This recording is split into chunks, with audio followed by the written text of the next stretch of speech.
Honorable Mr. Atal Bihari Vajpayee ji towards our nation. Atal ji was born on 25 December 1924 in Gwalior. He became our Prime Minister three times, first in 1996 and then 1998 and last one 1999. During this period, he worked to make India a superpower among the world. He performed covenant nuclear tests and made India a nuclear power despite being terrorized by the whole world. He did not fear anyone. During his period, India successfully defeated Kargil in Kargil War. During Kargil War, our Prime Minister Mr. Atal ji sent out a clear warning to Pakistan. अगर पाकिस्तान अपनी सेना भारतीय जमीन से नहीं वापस बुलाता है तो हम उन्हें कराची तक घुसकर मारेंगे. He was such an amazing personality that despite being in opposition party, Prime Minister Indira ji used to request him to represent in India foreign meetings. He was a firm believer of peace. That is the reason we tried to improve our relation with Pakistan and started a bus service from Delhi to Lahore. His constant service towards the nation and his amazing personality got him Bharat Ratna Award in 2015. He was not only a great leader but also an amazing poet. His poetry has always been the source of energy to the youth. Today, on this occasion, I would like to recite some lines of his poetry, which are my personal favorite lines. टूटे हुए सपनों की सुने कौन किसकी, टूटे हुए सपनों की सुने कौन किसकी, अंतर को छीन व्यथा पलकों पर ठिठकी, हार नहीं मानूंगा, राह नहीं मानूंगा, काल के कपार पर लिखता मिटाता हूँ, गीत नया गाता हूँ. Thank you. Have a nice day.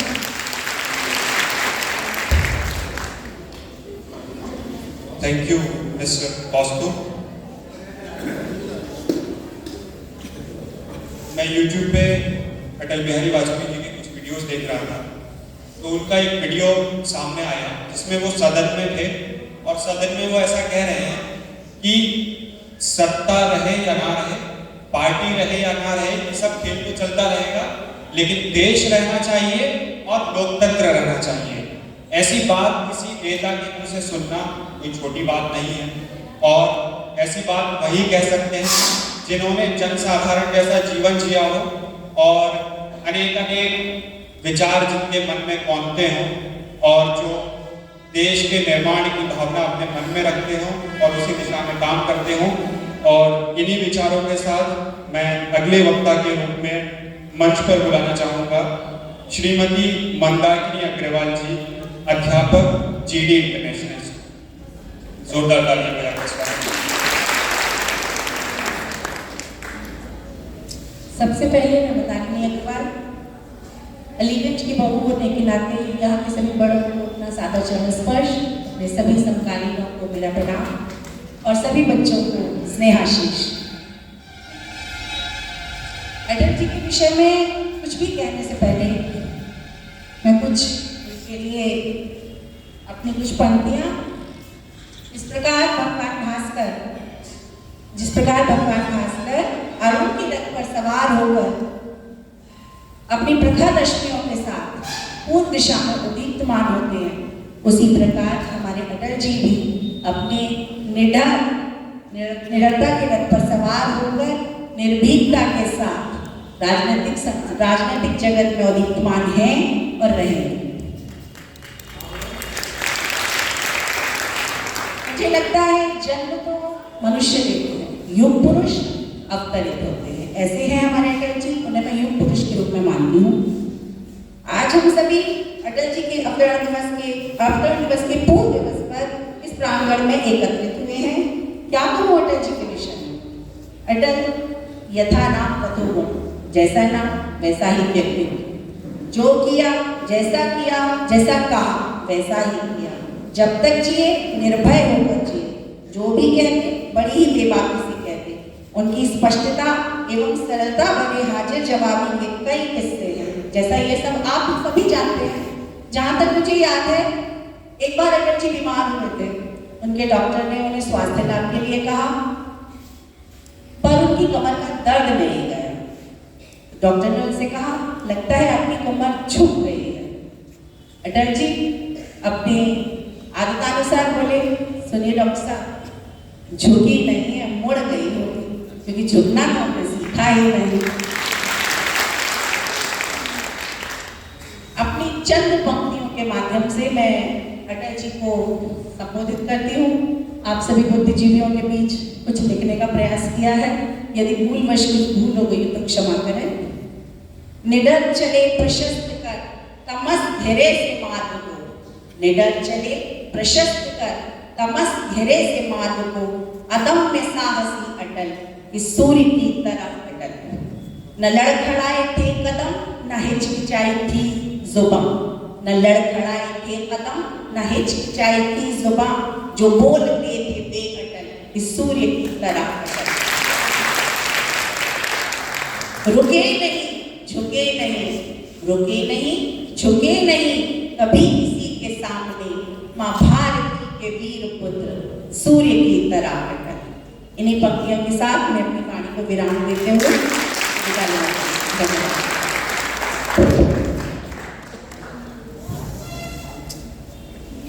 धन्यवाद श्रीमती मंदाकिनी अग्रवाल जी। और मैं माफी चाहूँगा, मैं संयोजक महोदय से निवेदन करूँगा कि वे मंच पर विराजमान श्री गोपाल शर्मा जी का स्वागत करें। जोरदार तालियां बजाकर श्री गोपाल शर्मा जी का स्वागत करें।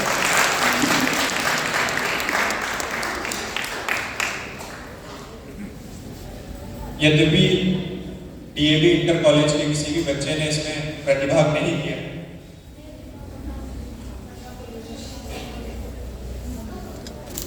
लेकिन आप में से कोई भी शूरवीर या शूरवीरा हो जो यहाँ पर आकर 1 मिनट 30 सेकंड 10 सेकंड के लिए भी अपना विचार रखना चाहेंगे तो हम सब प्रोत्साहित करेंगे आपको। तो जो भी आना चाहें बस हाथ उठा के मंच पर आ जाइएगा।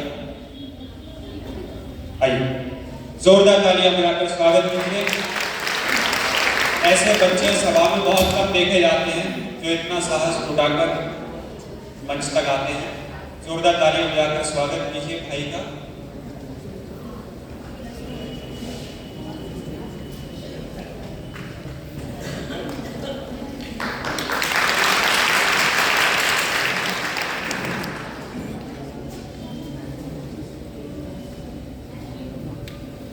आदरणीय भंडारा साहब महोदय, अध्यक्ष महोदय, मैं अपनी कुछ पंक्तियां प्रस्तुत करने जा रहा हूँ, उसमें कोई गलती हो तो क्षमा करें। हम जंग न होने देंगे, विश्व शांति के हम साधक हैं, जंग न होने देंगे। कभी न खेतों में फिर खूनी खाद फलेगी, खलिहानों में नहीं मौत की फसल गिरेगी। आसमान फिर ना कभी अंगारे उगलेगा, एटम से नागासाकी फिर नहीं जलेगी। युद्ध विहीन विश्व का सपना भंग न होने देंगे, हम जंग न होने देंगे। हथियारों के ढेरों पर जिनका है डेरा, मुंह में शांति बगल में बम, धोखे का मेरा कफन बेचने वाले से कह दो चिल्लाकर, दुनिया जान गई है उनका चेहरा। कामयाब हो उनकी चालें, डंक न होने देंगे, हम जंग न होने देंगे। हमें चाहिए शांति, जिंदगी हमको प्यारी है, हमें चाहिए शांति, सृजन की तैयारी। हमने छेड़ी जंग भूख से, बीमारी से, आगे आकर हाथ बटाएं दुनिया सारी। हरी भरी धरती को खूनी रंग न लेने देंगे, हम जंग न होने देंगे। भारत पाकिस्तान पड़ोसी साथ साथ रहना है, प्यार करे या पार करे दोनों को ही सहना है। 3 बार लड़ चुके लड़ाई, कितना महंगा सौदा है। रूखी बम हो या मेर की खून एक बहाना है। जो हम पर गुजरी बच्चों के संग न होने देंगे, हम जंग न होने देंगे।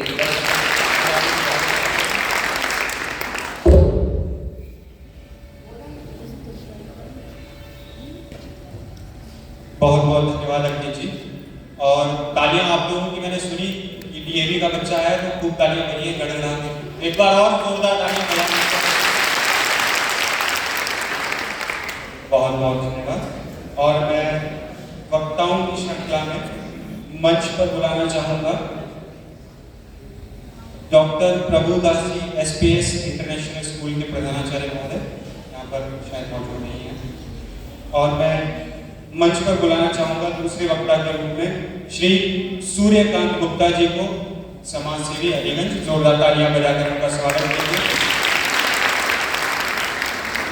और आप में से कोई अगर बोलने के लिए आना चाहें तो सादर आमंत्रित है।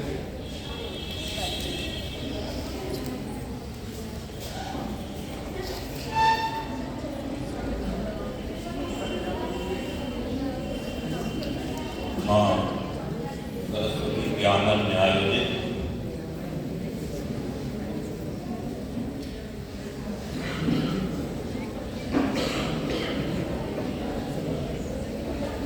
आज के भव्य एवं दिव्य विचार गोष्ठी में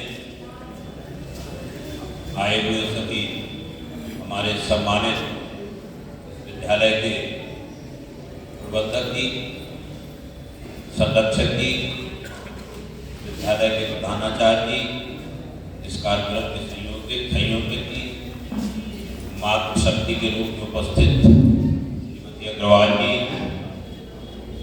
हमारे श्रेष्ठ व ज्येष्ठ गुरुजन जिन्होंने हमें इस विद्यालय में शिक्षा दी, ऐसे 3 से 4 चेहरे इस विद्यालय में मौजूद हैं।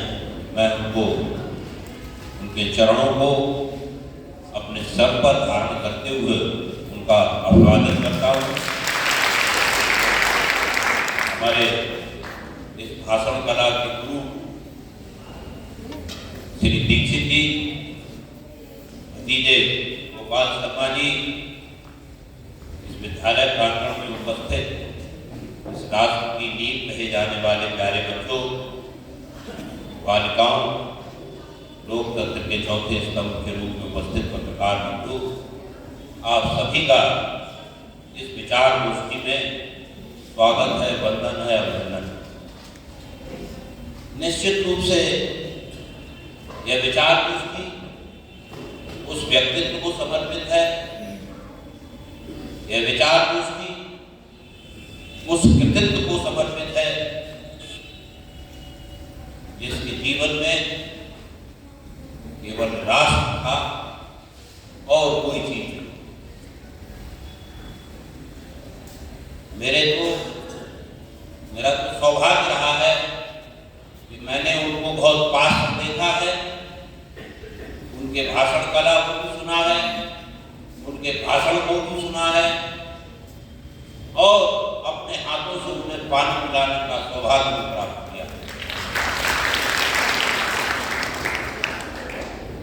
प्रकृति की गोद में पलकर निरंतर विकसित मानव अपनी विकास यात्रा में बहुत कुछ सीखता है।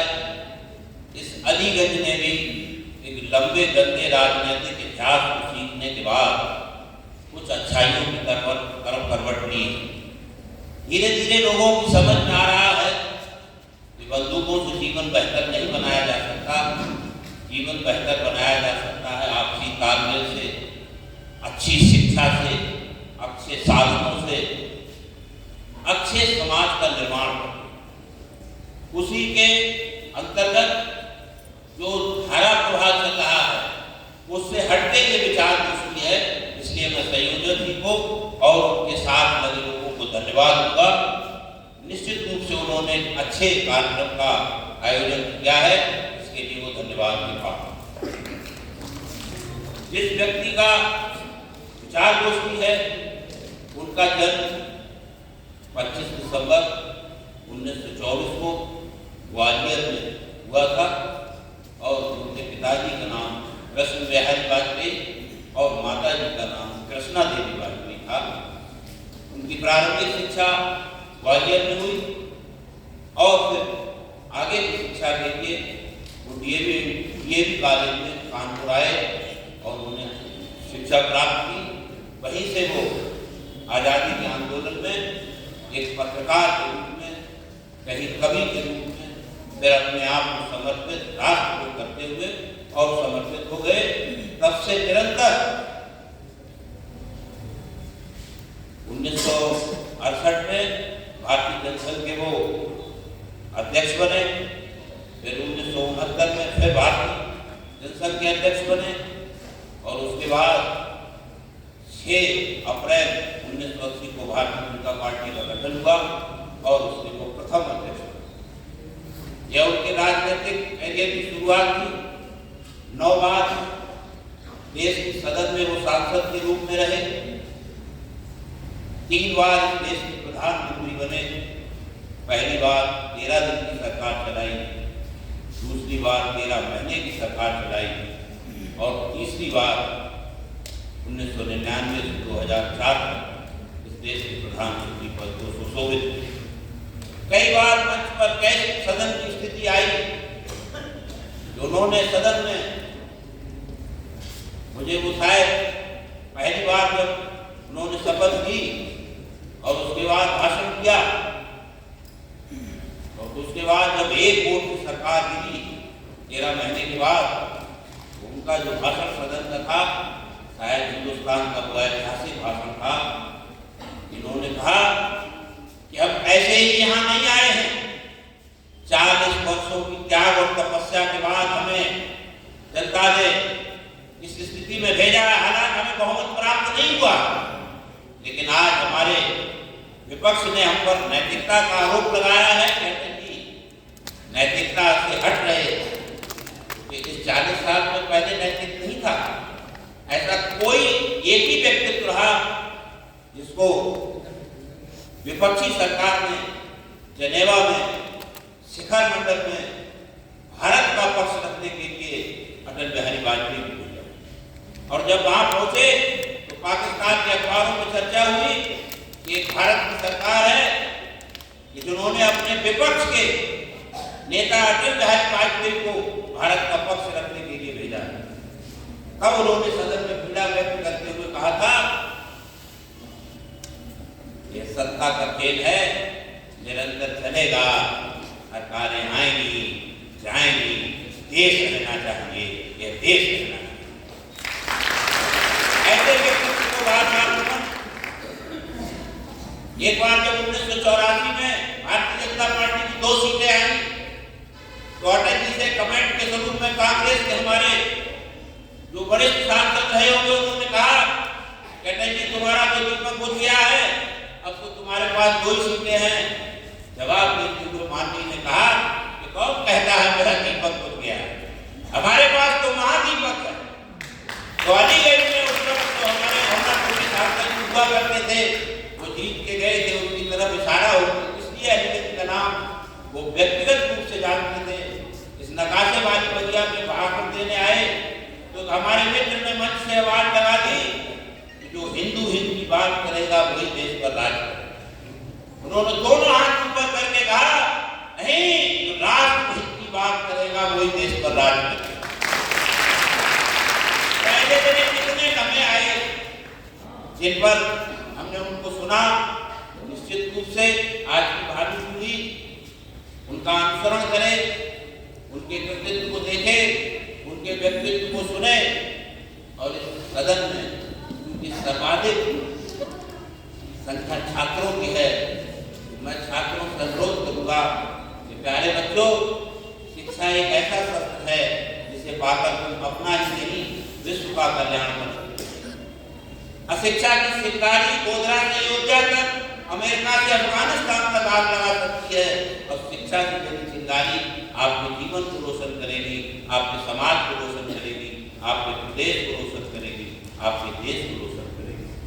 शिक्षा नई कल्पना देती है, कल्पना से नए विचार आते हैं, विचारों से ज्ञान मिलता है और ज्ञान से व्यक्ति महान बनता है। तो आप अपने जीवन में शिक्षा रूपी एक ऐसे किरण को धारण करिए और 2 चीजें आपके जीवन को, ये मैं 2 उदाहरण दे रहा हूँ, किन्हीं बच्चों ने अध्यापक बंधुओं ने सुने भी होंगे और नहीं सुने हो तो उनके लिए मैं सुनाता हूँ। आपका जीवन एक जहाज की तरह है, जैसे एक जहाज उस समय में व्यक्तियों को घर का गंतव्य स्थान तक बहुत ही आसानी से पहुंचा देता है और जहाज में ईंधन भरा जाता है इसी तरीके से आपके जीवन में ज्ञान रूपी ईंधन जितना भरा जाएगा, आपका जहाज उतनी ही दूर तक जाएगा। जहाज में जो इंजन होता है, इसी तरीके से आपके शरीर में आपका विवेक इंजन रूपी काम करता है, और वो ज्ञान को अपने विवेक से कहाँ इस्तेमाल करना है, ये आपको देखना है। जहाज के पंख होते हैं, इसी तरीके से आपका आत्मविश्वास होता है। जैसे पंख विपरीत परिस्थितियों में जहाज को उतार कर नीचे ले आते हैं, इसी तरीके से बादलों के संकट से निकाल के लाते हैं। इसी तरीके से कभी मुसीबत के या डिप्रेशन के या कभी शिक्षा के परीक्षा के वक्त तनाव के बादल आपके मन में टकराएं, तो उसी आत्मविश्वास के साथ आप अपने को सामान्य रखिए और फिर आप उस प्रतियोगिता में शामिल होकर निश्चित सफल होंगे, ये मेरा मानना है। आपका परिवार आपका रनवे है, आपका समाज आपका रनवे है, और एयर कंट्रोलर के रूप में आप ये शिक्षक बने हैं जो आपको शिक्षा दे। ये आपका निरंतर आपकी मॉनिटरिंग करते हैं कि आप शिक्षा में किस तरह पढ़ रहे हैं। इसलिए शिक्षा को हथियार बनाइए। मैं आज के इस परिवेश में, चूंकि यहाँ तीन ही बिंदु हैं, अटल जी, छात्र और हमारे गुरुजन, मैं गुरुजन बंधुओं से भी आग्रह करूंगा कि भले ही परमात्मा ने उनको बहुत ही शक्तिशाली न बनाया हो, लेकिन इन्हें शक्तिशाली बनाने की क्षमता आप में। शिक्षक समाज का दर्पण होता है, शिक्षक समाज का पथ प्रदर्शक होता है। कहते हैं कि इंजीनियर भ्रष्ट हो जाए तो कुछ कुत्तों को नुकसान हो जाता है, एक डॉक्टर भ्रष्ट हो जाए तो कुछ मरीजों की हानि हो सकती है, लेकिन अगर एक शिक्षक भ्रष्ट हो जाए तो पीढ़ियां बर्बाद हो जाती हैं। मुझे कहने में कोई शर्म नहीं कि पहले गुरु शिष्य की परंपरा थी, पहले कहीं ट्यूटर नहीं लगते थे, चाहे भगवान राम हो, चाहे भगवान कृष्ण हो, चाहे महापुरुष हो, सभी गुरुकुलों में जाकर और शिक्षा ग्रहण करते थे, सबकी समान व्यवस्था थी। फिर धीरे धीरे शिक्षक और छात्र के रूप में हम जब तक पढ़े हैं तब तक मैं भी इस खेल का छात्र रहा हूँ और बहुत उद्दंडी छात्र रहा हूँ।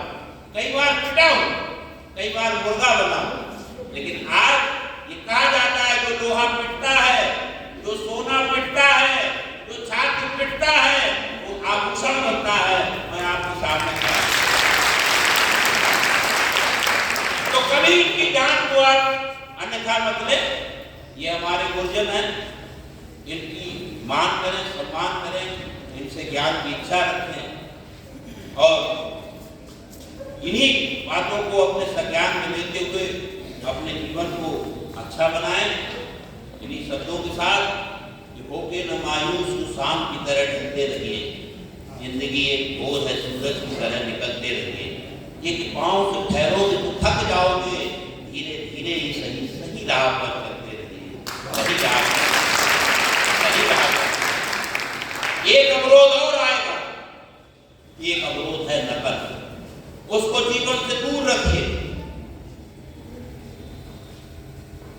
एक लाख चिड़िया बहुत अच्छा गाना गा लेती, एक कीड़ों को व्यापारी उस जंगल से निकला। एक दिन उस लाख चिड़िया ने पूछा कि आप इस पोटली में आप रोज क्या ले जाते हैं? उसने कहा मैं तो कीड़ों को व्यापारी हूँ, कीड़े ले जाता। लाख चिड़िया ने पूछा मुझे तो भोजन की तलाश में बहुत देर मेहनत करनी पड़ती है और मैं सब जगह केवल कीड़ों के लिए ही जाती हूँ। तो उसने प्रस्ताव रख दिया कि आप ये कीड़ों की पोटली मुझे दे दीजिए और बदले में मुझसे एक पंख ले लीजिए। क्योंकि वो व्यापारी था, उसने उसका प्रस्ताव स्वीकार कर लिया। अगले दिन उसने उसको पोटली दे दी और कीड़े उसने उसको दे दिए, पंख उसने निकाल के दे दिया।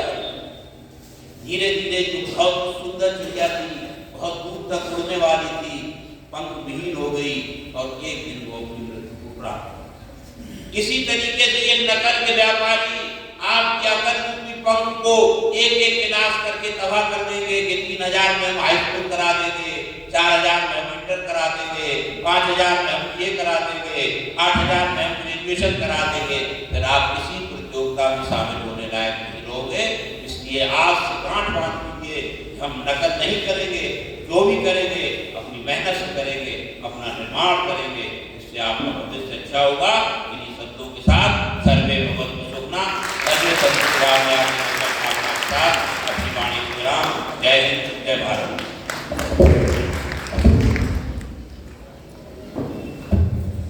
धन्यवाद महोदय।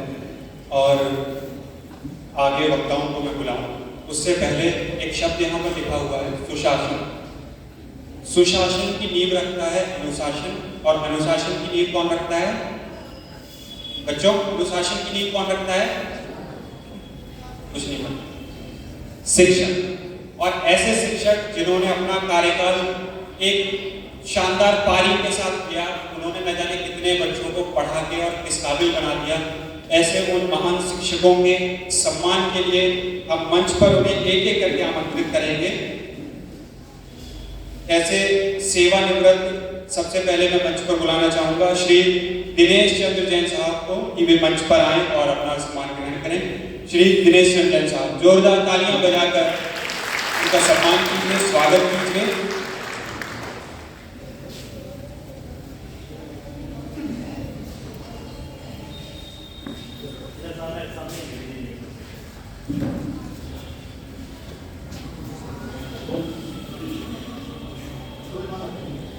तालियां मत बजाइएगा, तालियां मत बजाइएगा, जोरदार तालियां बजाकर स्वागत कीजिए। आप लोग तो कुछ समझते भी नहीं हो, ऐसे इतने भोले भाले बच्चे कहाँ मिले?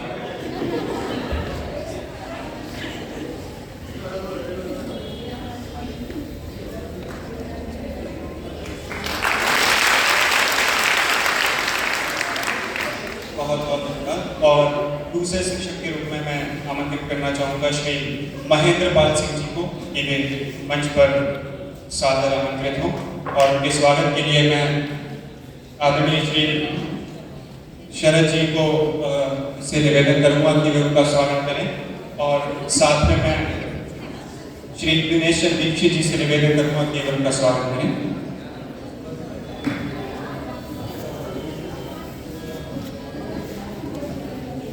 हमारे कार्यक्रम के मुख्य अतिथि श्री शरद जी से भी निवेदन करता हूं कि ट्रॉफी और मेडल का स्वागत करें।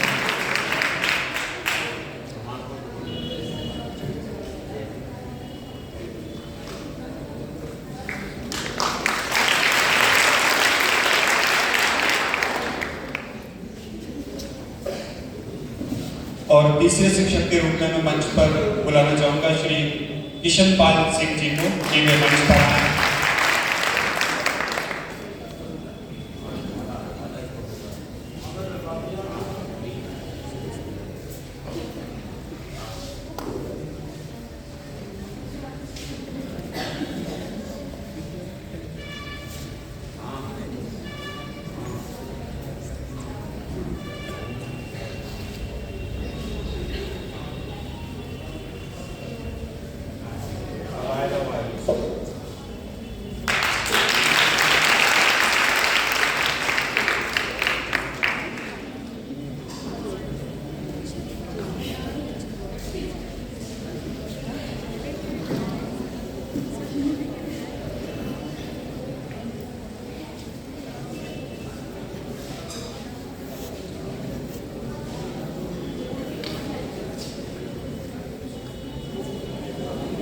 बहुत बहुत धन्यवाद। एक बार जोरदार तालियां दीजिए।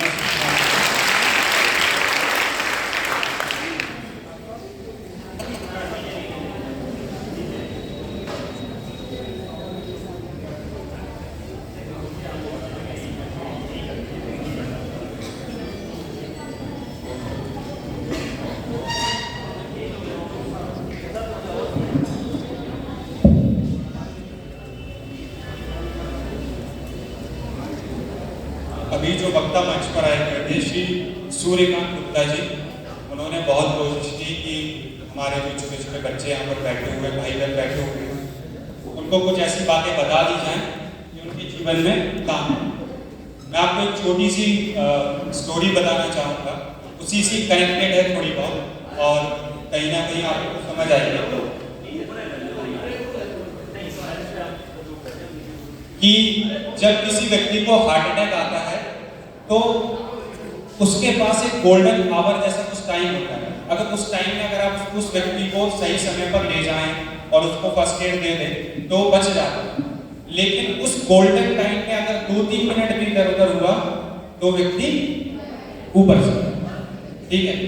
तो ऐसे ही जब हम बच्चे होते हैं, जब हम छोटे होते हैं, जब हमारी स्कूली पढ़ाई चल रही होती है, तो वो हमारा गोल्डन टाइम होता है इस जीवन को संवारने का और सुधारने का। और अगर हम उस गोल्डन टाइम में थोड़ा सा भी इधर उधर हो जाए ना, तो हमारा जीवन कहाँ चला जाता है? कहाँ चला जाता है? ऊपर। और हम लोग रह जाते हैं नीचे, और नीचे रह के फिर हम छोटी छोटी चीजों के लिए दौड़ते भागते रहते हैं कि हमें इस मोबाइल से सुख मिल जाएगा, ये मोबाइल ले लें, ये मोबाइल कैसे है, बहुत टेंशन है, 50,000 का आईफोन आता है ना।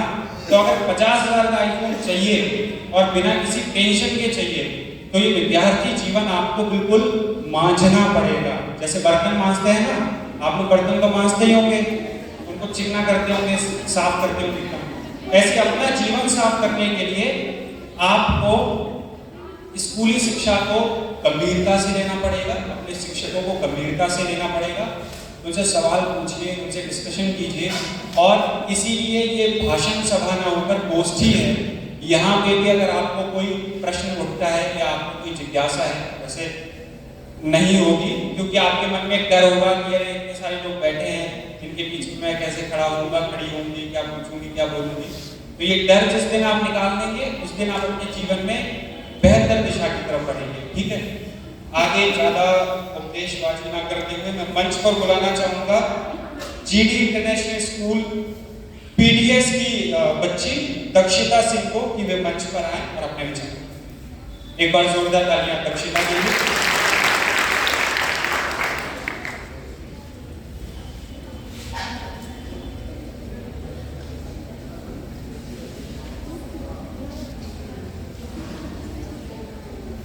Very peaceful and beautiful good morning to one and all. Myself Dakshita Singh, I am a student of class 10 and representing the PDS Senior Secondary School, Aliganj. Today, I will tell you about the contribution of Atal Bihari Ji. भारतीय इतिहास में 3 बार प्रधानमंत्री रहने वाले अटल बिहारी वाजपेयी जी का जन्म एक मध्यम वर्गीय परिवार में 25 दिसंबर 1924 में मध्य प्रदेश जिले के ग्वालियर एक गांव में हुआ था। उनके पिताजी का नाम कृष्ण बिहारी वाजपेयी, वे एक शिक्षक और कवि थे। उनकी माता का नाम कृष्णा देवी वाजपेयी।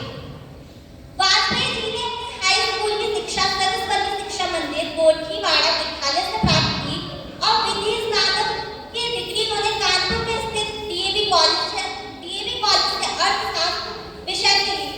अटल जी छात्र जीवन से ही राजनीतिक तथ्यों से संबंधित वाद विवाद में हिस्सा लेना पसंद करते थे और हमेशा ऐसी प्रतियोगिताओं में भाग लेना पसंद करते थे। आगे चलकर 1941 अपने छात्र जीवन में उन्होंने स्वयं सेवक की भूमिका निभाई। उन्होंने हिंदी न्यूज़पेपर में संपादक का भी काम किया। जिन राजनीति कार्य कविताओं का अटल बिहारी वाजपेयी जैसे व्यक्तित्व का इन दोनों की सूचनाओं में अव्वल स्थान रहता है। एक राजनीतिज्ञ के लिए जितना व्यावहारिक होना जरूरी है, एक कवि के लिए उतना ही भावनात्मक होना भी जरूरी है। लेकिन अटल जी दोनों के ही सहयोग से एक विशिष्ट व्यक्ति रहे। इसी के साथ मैं कुछ पंक्तियां आपके सामने प्रस्तुत करना चाहती हूँ। प्राणपण से करेंगे प्रतिकार, प्राणपण से करेंगे प्रतिकार, संपर्ण की मांग अस्वीकार, संपर्ण की मांग अस्वीकार। दांव पर सब कुछ लगा है, दांव पर सब कुछ लगा है, रुक नहीं सकते, टूट सकते हैं मगर हम झुक नहीं सकते, टूट सकते हैं मगर हम झुक नहीं सकते। सींचों में सिमटा जग किंतु विकल प्राण विहग, सींचों में सिमटा जग किंतु प्राण विहग। धरती से अंबर तक कुछ मुक्ति बीत गया, एक बरस बीत गया। पथ निहारते नयन कितने दिन पलछित, लौटे कभी आएगा मन का जो बीत गया, एक बरस बीत गया। भारत जमीन का टुकड़ा नहीं, जीता जागता राष्ट्र पुरुष है। हिमालय मस्तक है, कश्मीर किरीट है, हिमालय मस्तक है, कश्मीर किरीट है। पंजाब और बंगाल को विशाल कंधे हैं, पूर्वी और पश्चिमी घाट को विशाल झुंगाएं हैं। कन्याकुमारी इसके चरण है, सागर इसके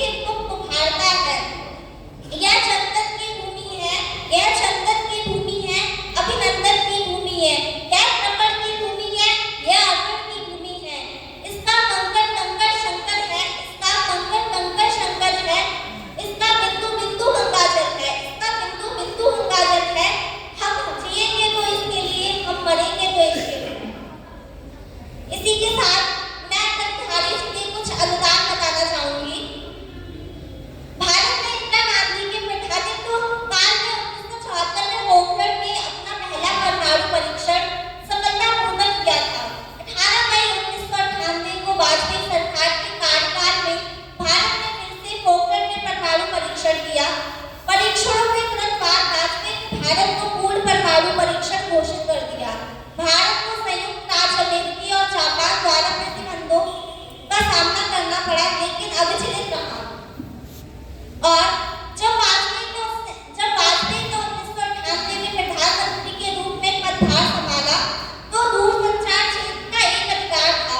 उन्होंने इस क्षेत्र को मुक्त करने और पूरे देश में इसका विस्तार करने के लिए कई कदम उठाए।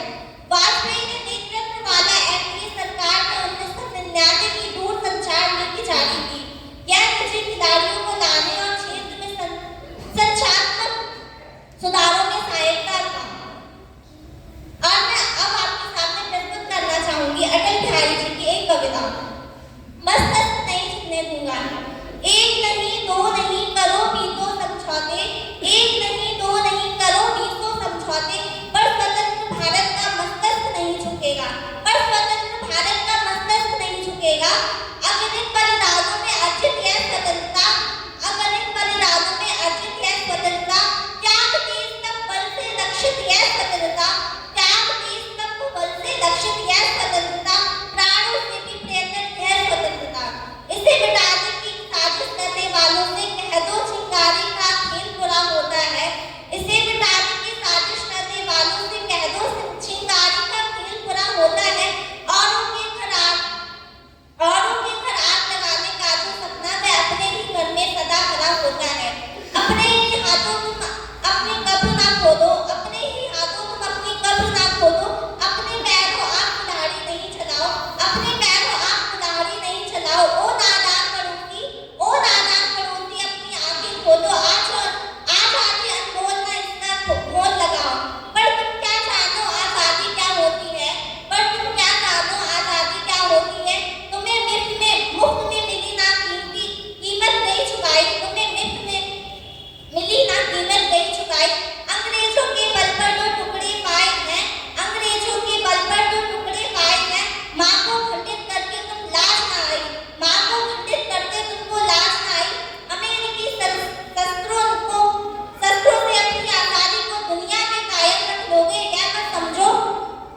10-20 अरब डॉलर लेकर आने वाली बात बर्बादी से तुम बच लोगे, यह मत समझो।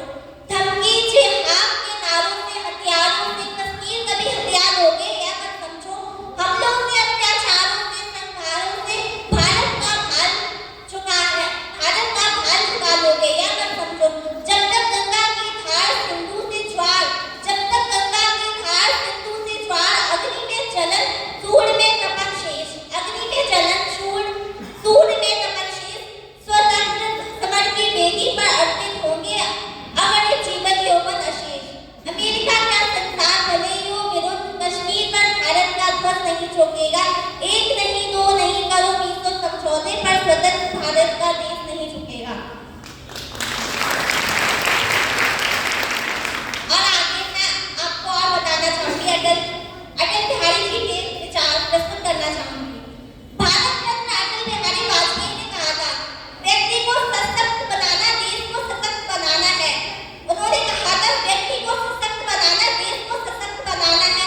सशक्तिकरण तेजी से आर्थिक विकास के माध्यम से तेजी से सामाजिक परिवर्तन के साथ किया जाता है। दरअसल ये शब्द देश के प्रति योगदान में प्रचलित होते हैं। उन्होंने न केवल भारत की अर्थव्यवस्था में सुधार किया, बल्कि जीवन के वंचित वर्ग से ऊपर उठाने के लिए सामाजिक सुधार भी शुरू किए थे। और अंत में मैं एक और कविता प्रस्तुत करना चाहूंगी अटल बिहारी जी की। ऊंचे पहाड़ पर पेड़ नहीं लगते, ऊंचे पहाड़ पर पेड़ नहीं लगते, पौधे नहीं उगते ना घास ही जमती है, पौधे नहीं उगते ना घास ही जमती है। जमती है सिर्फ बर्फ जो कमल की तरह सफेद और मौत की तरह ठंडी होती है, जो कमल की तरह सफेद और मौत की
है, जीवन को सुगंध देता है। धरती को कौनों की नहीं, धरती को कौनों की नहीं, ऊंचे कद के इंसानों की जरूरत है। इतने ऊंचे कि आसमान छूले, इतने ऊंचे कि आसमान छूले, नए नक्षत्रों में प्रतिभा के बीज बोले, किंतु इतने ऊंचे भी नहीं कि पांव तले लू भी ना चले। कोई कांटा ना चले, कोई कली ना खिले, ना बसंत हो ना पतझड़, ना बसंत हो ना पतझड़, हो सिर्फ ऊंचाई पर अंतर। मात अकेलापन का सन्नाटा, मात अकेलापन का सन्नाटा।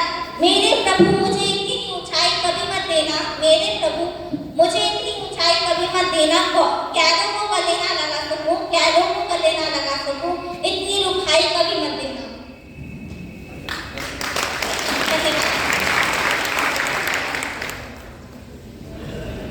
धन्यवाद अक्षरा जी। और मंच पर विशिष्ट अतिथि के रूप में डॉक्टर मुकेश जी साहब विराजमान हैं। उनके स्वागत के लिए मैं श्री मनोज कुमार यादव जी से निवेदन करूंगा कि मंच पर आए और उनका स्वागत करें।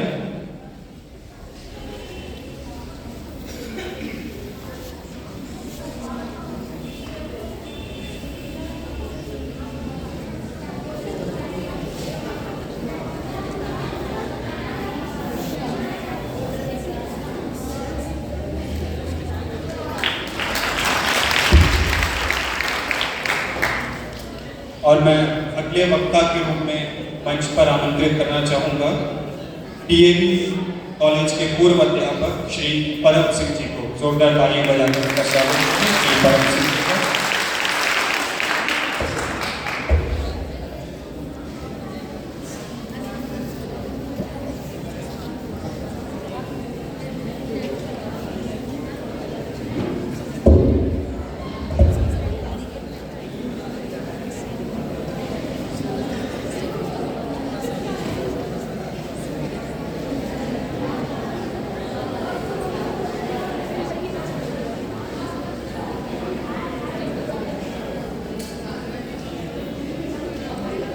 परम न्याय आदरणीय वर्तमान प्रबंधक महोदय, मेरा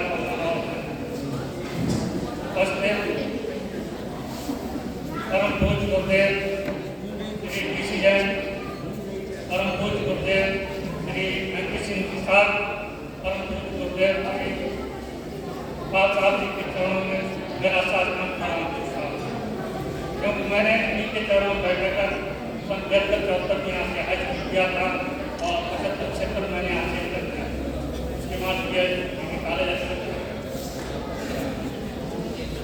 सम्मानित वर्तमान प्रबंधक महोदय, सम्मानित मंच पर बैठे हुए सभी महानुभाव, उपस्थित सभी आगंतुकगण, सम्मानित सभी शिक्षक और शिक्षिकाएं तथा मेरे प्यारे बच्चों, अभी तक आपने अटल जी के बारे में बहुत कुछ सुना। उनके जीवन परिचय के बारे में आपने जो किताबों में लिखा है या टीवी पर देखा, उसे उतार करके और पढ़ दिया गया। उनकी कविताएं भी आपने पढ़ी, उनकी लिखी हुई कविताओं को तुमने संस्कृत किया, लेकिन अब समय है मेरी कविता सुनिए। मैंने जो कुछ लिखा है उनका सारा जो परिचय अपनी कविता में। वैसे ये मेरे पास रात के 9 बजे पहुंचा, मेरी पाकिस्तान का आपने पूछा था, इसलिए मैं कविता लिखने में अक्षम था, लेकिन उनसे कहा गया है कि उनकी कविता तो इनसे 7-8 दिन हुए आपने बताए, इसलिए हाँ कहिए बच्चों, इसलिए मैंने जैसे जैसे पुस्तक लिखे हैं वो शायद थोड़ी सी हो सकता है भूल हो गई हो, लेकिन करने का प्रयास। भारत स्वर्गीय श्री अटल बिहारी वाजपेयी जी, पूर्व प्रधानमंत्री, भारत सरकार नई दिल्ली, 25 दिसंबर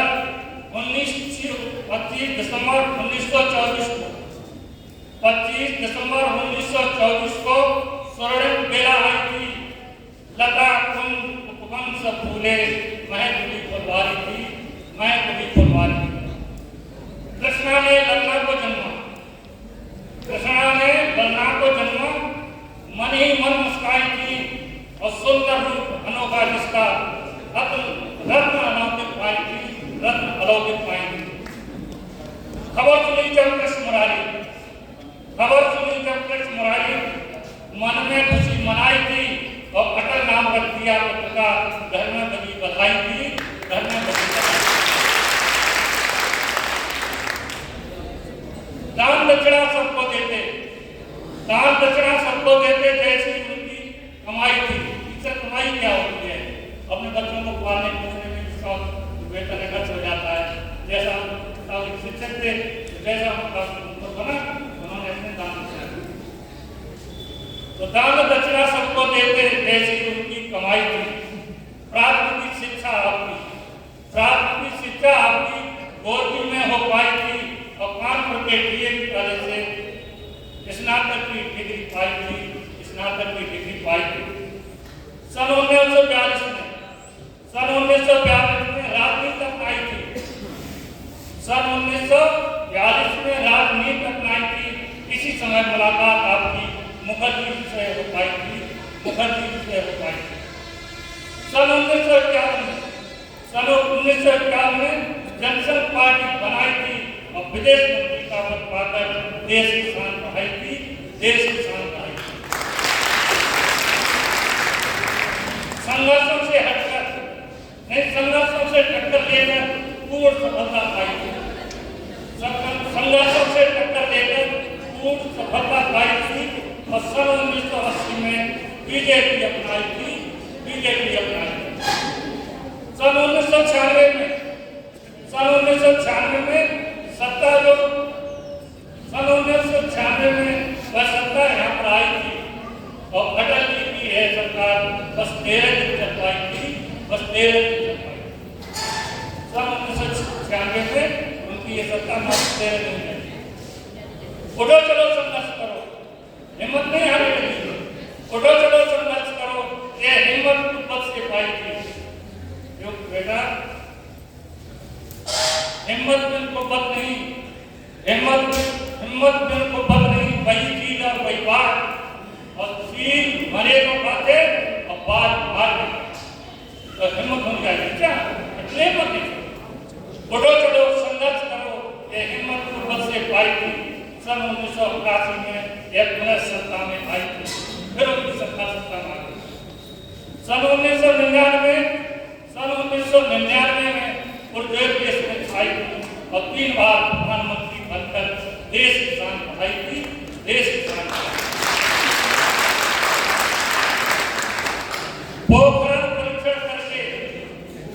पोखरण परीक्षण करके जिसने परमाणु शक्ति अपनाई थी, परमाणु पहचान बनाई थी।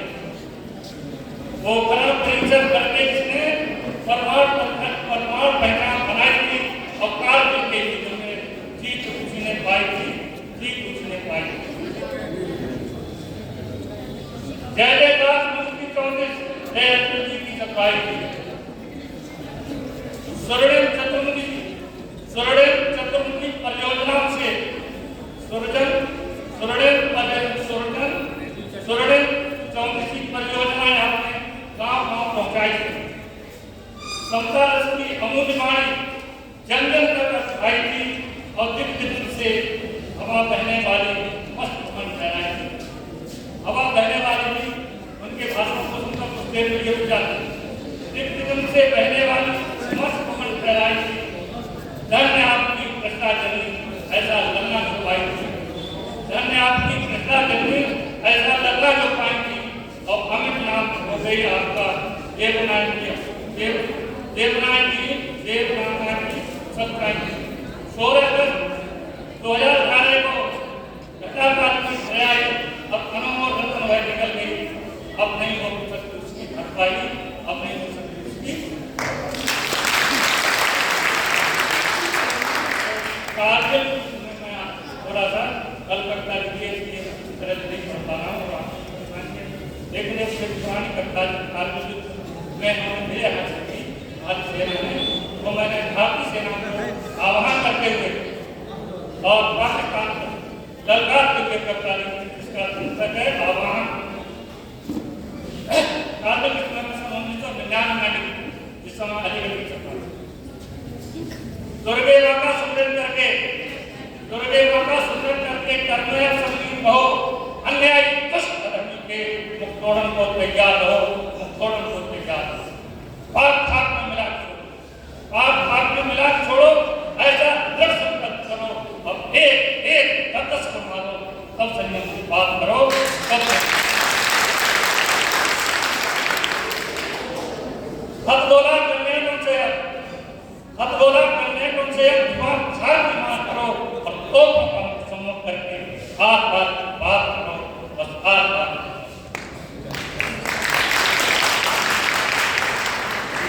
कई बार धोखा खाया पर अब कभी बात बेटा कई बार धोखा खाया पर अब कभी बात करो और भारत माँ के बीच तो मार काट से करो, मातृभूमि की रक्षा के यह सच्ची कुर्बानी है। और जिस धरती का खून नहीं हुआ पानी है,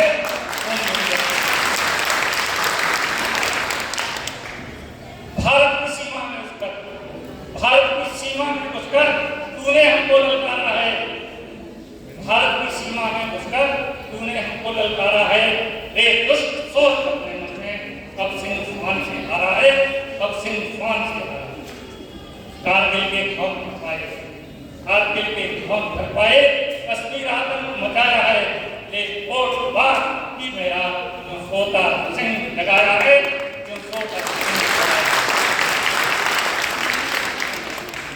बहुत समय से देख रहा तेरी काली करतूतों को या भस्मासुर बनाने में तुझे लगे सबूतों को,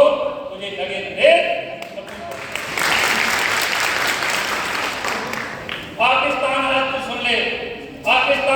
सुन ले भारत की ललकार और जिन सपनों को देख रहा तू ना होंगी साकार।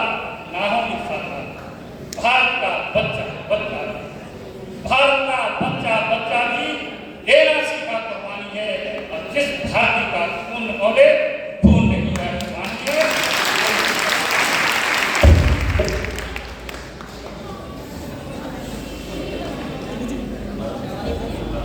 बहुत बहुत धन्यवाद महोदय। और मेरी आपसे पुनः एक विनती है कि विद्यार्थी जीवन में जो व्यक्ति संकोच करता है वो हमेशा घाटे में रहता है। अभी जैसे कि यहाँ पे चाय सर्व की जा रही थी तो अरे हमें नहीं चाहिए, जबकि घर जाके अभी आप लोग चाय पीने वाले हो, लेकिन यहाँ पे दी जा रही है तो आप लोग संकोच कर रहे हैं। जो संकोच करेगा वो घाटे में रहेगा, तो इसलिए संकोच नहीं करना है। क्या नहीं करना है? नहीं करना है। चाय आएगी तो चाय ले लीजिए, और जल्दी पी के फिर क्या करना है?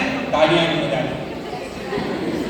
चलिए, और अभी डीएवी स्कूल से एक छात्रा आ रही है अपने विचार यहाँ पर व्यक्त करने के लिए। मैं उन्हें आवाज देता हूँ, दीप्ति तोमर।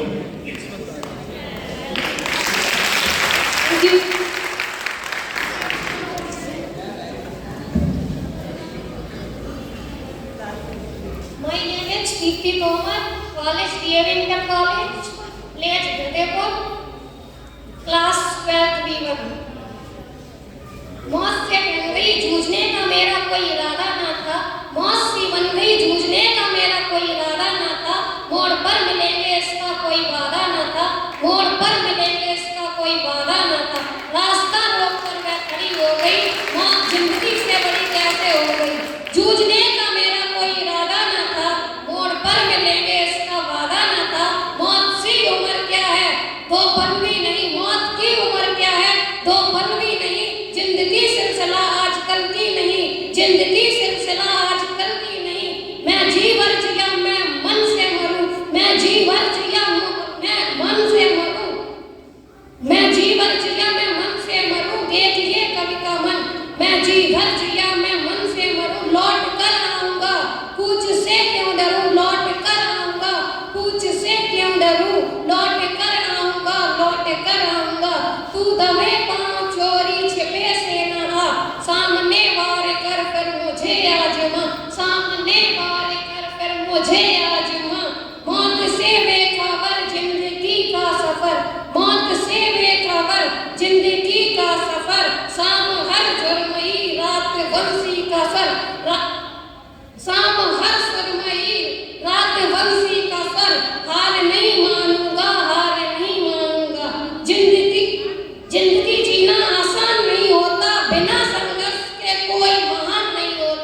जिंदगी जीना कोई आसान नहीं होता, बिना संघर्ष के कोई महान नहीं होता। जब तक पड़े हथौड़े की चोट, जब तक न पड़े हथौड़े की चोट, पत्थर भी भगवान नहीं होता, पत्थर भी भगवान नहीं होता। ख्वाब टूटे हैं मगर हौसले अभी जिंदा हैं, ख्वाब टूटे हैं मगर हौसले अभी जिंदा हैं। मैं वो शख्स हूँ जिससे मुस्तैदी शर्मिंदा है, मैं वो शख्स हूँ जिससे मुस्तैदी शर्मिंदा है। संगीत सुनकर ज्ञान नहीं मिलता, संगीत सुनकर ज्ञान नहीं मिलता, मंदिर जाकर भगवान नहीं मिलता, मंदिर जाकर भगवान नहीं मिलता। पत्थर तो इसलिए पूछते हैं लोग क्योंकि विश्वास के लायक इंसान नहीं मिलता, विश्वास के लायक इंसान नहीं मिलता। मंजिल उन्हीं को मिलती है जिनके सपनों में जान होती है, मंजिल उन्हीं को मिलती है जिनके सपनों में जान होती है।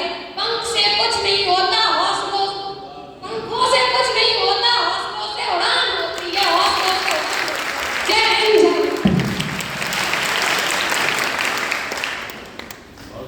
भाई इतने जोशीले बच्चे हैं, मुझे तो पता ही नहीं। एक बार जोरदार तालियां दीजिए कोमल के लिए। और मैं उनके वक्ता के रूप में मंच पर आमंत्रित करना चाहूँगा श्री गोपाल जी को कि वे मंच पर आए और अपने विचार व्यक्त करें। श्री गोपाल जी जोरदार तालियां के लिए।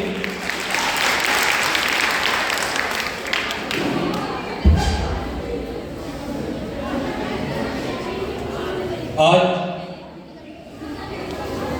विद्या के इस पावन स्थल पर विद्यादानी मां शारदे के चरणों में नमन करता हूँ।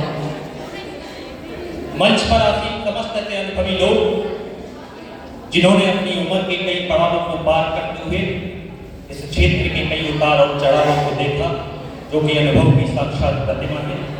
सर्वप्रथम मैं उनके चरणों में नमन करता हूँ, वंदन करता हूँ, अभिनंदन करता हूँ। साथ में यहाँ पर उपस्थित उन समस्त नौजवान साथियों का भी अभिनंदन करता हूँ जो आज इस पावन अवसर पर पंडित अटल बिहारी वाजपेयी जी के पद चिन्ह पर चलने के लिए संकल्पबद्ध है। साथियों, वास्तविकता में आज हम लोग जिनके विचारों को सुनने के लिए यहाँ पर एकजुट हुए हैं, आज हम सभी जिनके पद चिन्ह पर चलने के लिए बार बार संकल्प ले रहे हैं, उनके विचार, उन्होंने अपने विचारों से केवल एक क्षेत्र, एक प्रदेश, एक देश को ही नहीं बल्कि समूची दुनिया को प्रभावित किया था।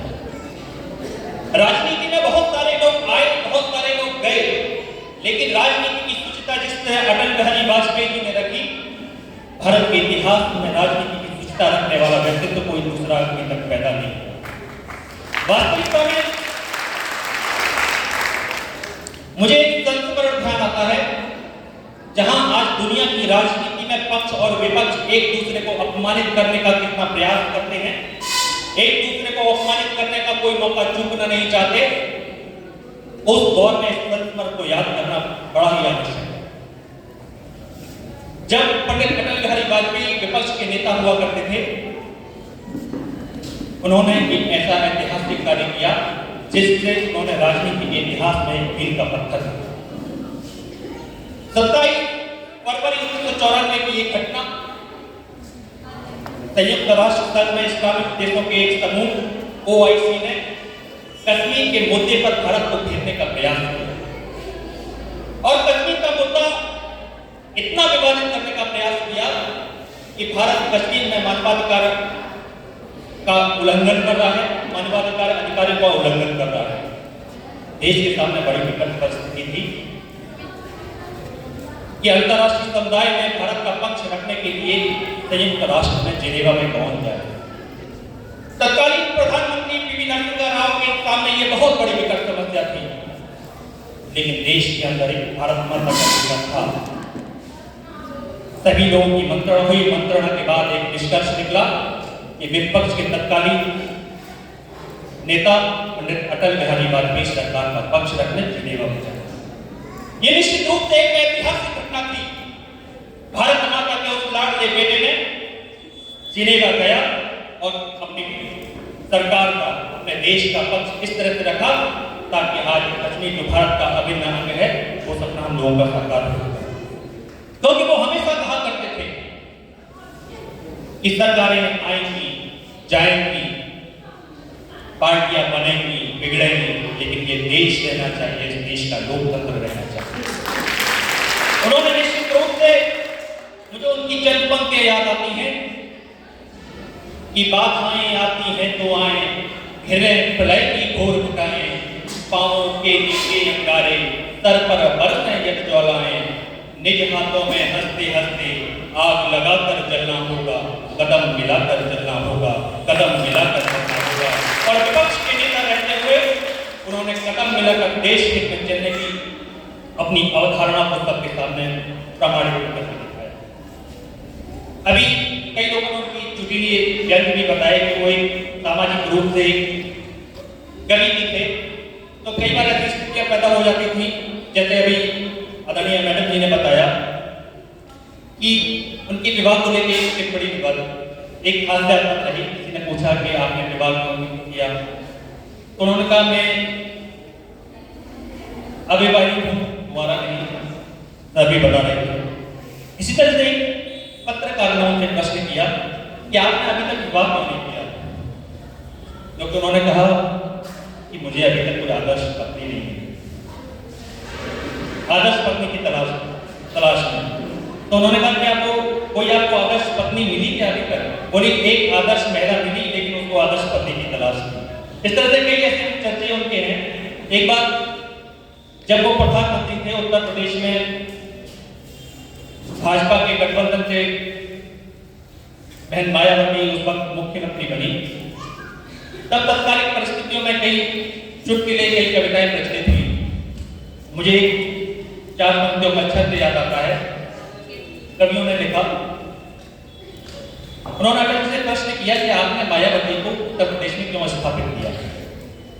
तो एक कवि ने एक प्रश्न लिखा, एक कविता लिखी, उस कविता की 4 पंक्तियां आपके सामने सुनाऊंगा, अपनी बात को विराम दूंगा। कि मैंने पूछा अटल जी आपने ये सोचा कैसे, कि मैंने पूछा अटल जी आपने ये सोचा कैसे, कमल पे हाथी की सवारी होनी चाहिए। तत्कालीन लोग राजनीति से जुड़े हुए सभी को वो परिस्थितियां याद हैं कि मैंने पूछा अटल जी आपने ये सोचा कैसे, कमल पे हाथी की सवारी होनी चाहिए। मनुवादियों ने बड़ी देर में विचार किया, भाजपा और बसपा की यारी होनी चाहिए। इस चीज के लिए अटल जी जाने जाते थे। अंतिम 2 पंक्तियों में उस चीज को कवि ने दिखाया कि मैंने पूछा अटल जी आपने ये सोचा कैसे, कमल पे हाथी की सवारी होनी चाहिए। मनुवादियों ने बड़ी देर में विचार किया, भाजपा और बसपा की यारी होनी चाहिए। अटल जी बोले ये तो देश की परंपरा है, नर के मुकाबले में नारी होनी चाहिए। देश की कमान को कुंवारा है संभाल रहा, उत्तर प्रदेश में कुंवारी होनी चाहिए, उत्तर प्रदेश में कुंवारी होनी चाहिए। निश्चित रूप से आज हम सभी यहाँ पर आदरणीय अटल जी के विचारों को सुनने के लिए एकजुट हुए हैं।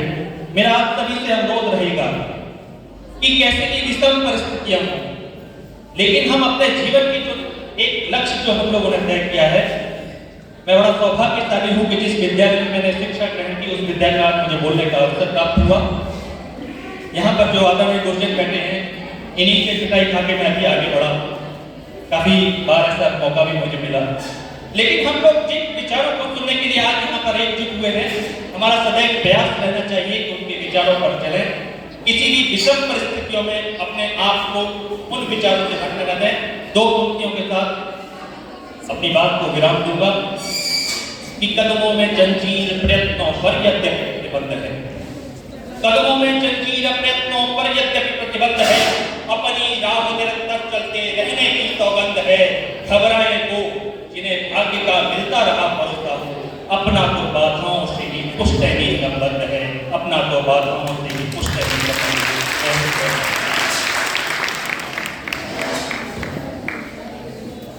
बहुत बहुत धन्यवाद श्री गोपाल जी।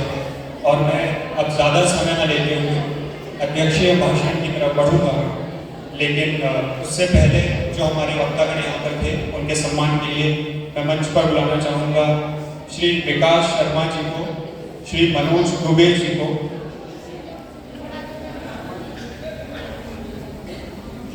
अच्छा, न्यू ईयर आने में भी कितना टाइम है? नववर्ष आने में कितने दिन है? 5-6 दिन, 7 दिन। आपको पता है न्यू ईयर में सब लोग एक प्रतिज्ञा लेते हैं, ठीक है, कुछ नया करेंगे। लड़के लेंगे कि हम जिम ज्वाइन करेंगे, है ना, लड़कियां कुछ लेंगी कि हम ये करेंगे वो करेंगे। तो ऐसे ही न्यू ईयर पे आप प्रतिज्ञा लें, उससे पहले आज आपको एक प्रतिज्ञा लेनी है, ठीक है? क्या प्रतिज्ञा लेनी है? मेरे साथ बोलेंगे, करेंगे नहीं, करेंगे नहीं, करेंगे वही जो मन चाहेगा। मन कुछ गलत नहीं चाहेगा, मन वो चाहेगा जो हमारे जीवन में कुछ अच्छापन जोड़े, कुछ नयापन जोड़े, ठीक है? और साथ में क्या नहीं करेंगे? संकोच नहीं करेंगे। क्या नहीं करेंगे? कोई चाय ऑफर करेगा तो तुरंत लेंगे, ठीक है? और मैं वक्ताओं के सम्मान के लिए सबसे पहले श्री सूर्यकांत जी गुप्ता जी के सम्मान के लिए मैं निवेदन करूंगा कि वे आगे आए और अपना सम्मान ग्रहण करें।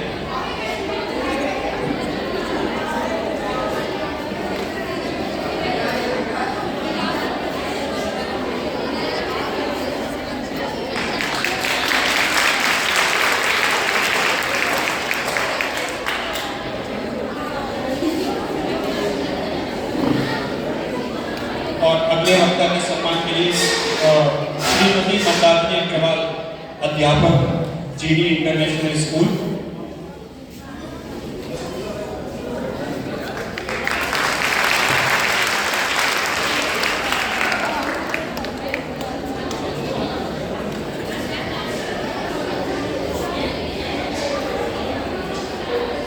तीसरे वक्ता के रूप में श्री परम सिंह जी को सम्मानित कर रहे हैं। जोरदार तालियां बजाकर उनका भी स्वागत है।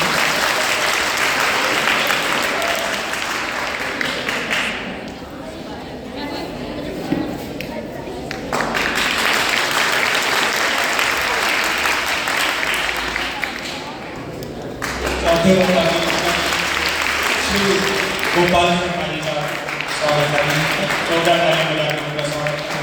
और मैं मंच पर बुलाना चाहूँगा श्री शरद जी जैन, श्री देवेंद्र जी शर्मा, श्री सुनील जी गुप्ता मंच पर आए और उनका स्वागत करें।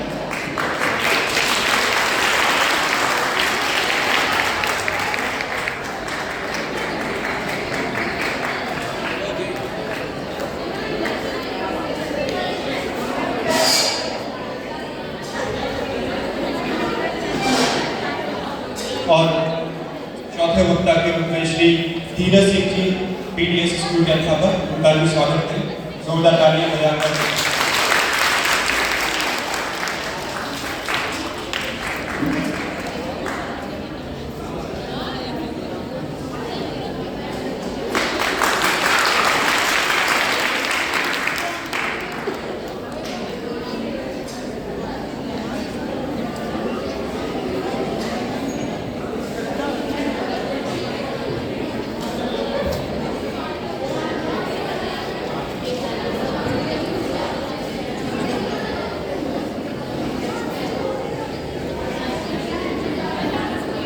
और मंच पे मैं बुलाना चाहूँगा जीडी इंटरनेशनल स्कूल के विद्यार्थी कौस्तुभ यादव।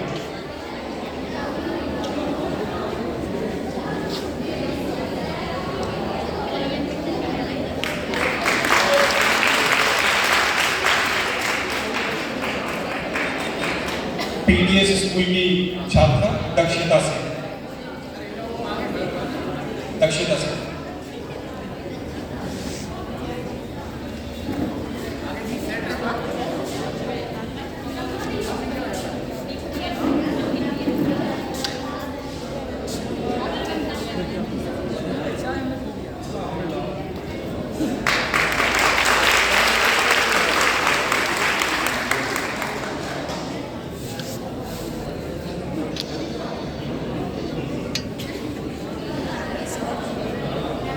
डीएवी इंटर कॉलेज के छात्र अंकित शाह।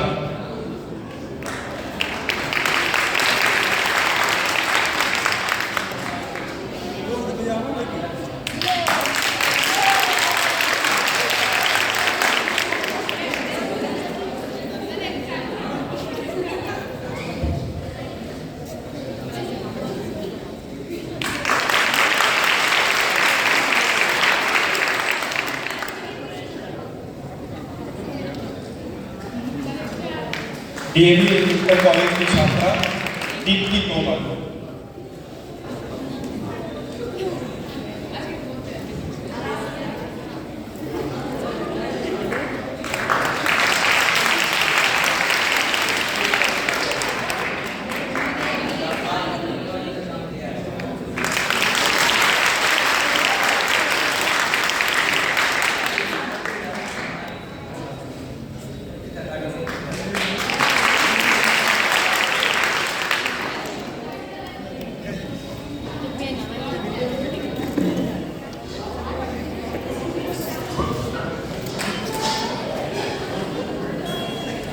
और मैं इस सभा के अध्यक्ष श्री दिनेश चंद्र दीक्षित जी के सम्मान के लिए कार्यक्रम संयोजन से निवेदन करूँ कि उनको सम्मानित करें।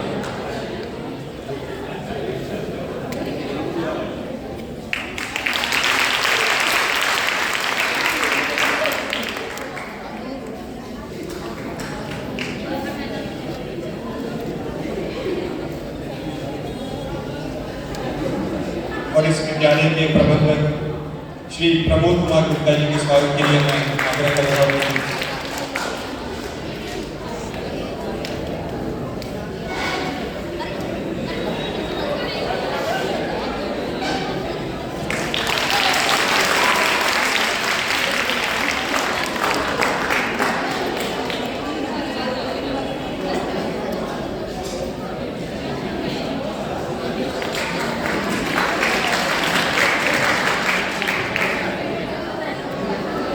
और इस कार्यक्रम के मुख्य अतिथि श्री शरद जी का भी स्वागत के लिए मैं संयोजक से निवेदन करूँगा कि उनका भी स्वागत करें।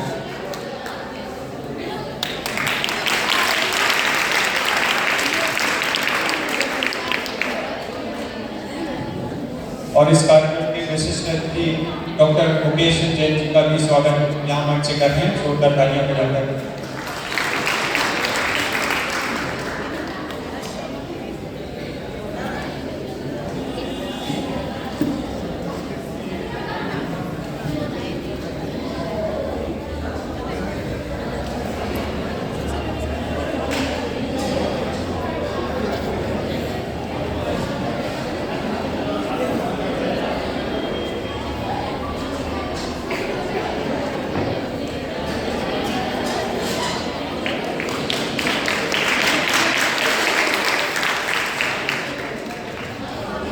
और इस विद्यालय के प्रधानाचार्य महोदय जिनके अथक प्रयासों से ये कार्यक्रम संपन्न हुआ, उनके भी स्वागत के लिए मैं संयोजक से निवेदन करूँगा।